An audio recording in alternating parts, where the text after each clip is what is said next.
Well, I'll keep this very short. I know you're all ready to go home. It's a beautiful day outside. By the way, I do these kinds of things. It's kind of my passion, so I don't mind sitting around all day for this. And I appreciate all of you who come out and spend your Saturday to think about how we can improve the system. So in keeping my presentation short, I just want to ask a couple questions. One of the themes you hear over and over is both parties won't do this. Both parties don't represent this.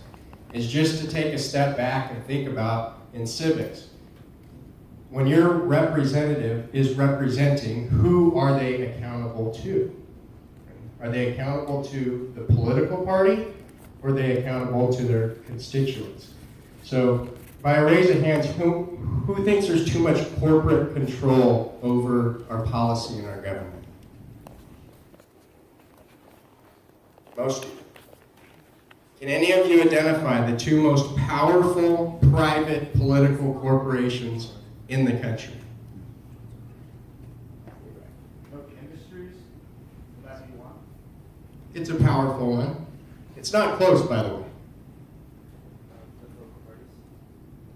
Sorry to skip you. In the interest of time, yes. The Republican and the Democratic parties, they're private organizations. And they're the two most powerful private corporations in this country, hands down. Now, why is that important? When you talk about what's the first stage of our election process, does everybody know what the first stage is? The primary election system. Okay? In New Jersey, 47% of voters, they're registered independent. More than Republicans, more than Democrats. We filed a lawsuit in New Jersey. It said, how can the taxpayers fund a primary election? How can the taxpayers put $12 million into a private election, and what does the state of New Jersey say when the independent goes to the primary and says, I want to vote? What do they say? You have no right to vote.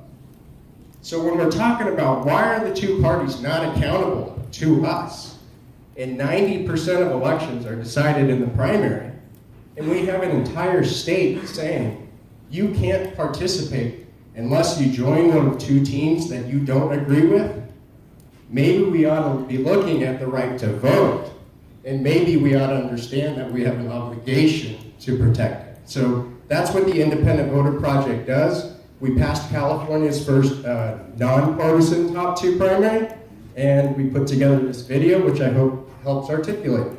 So thank you very much.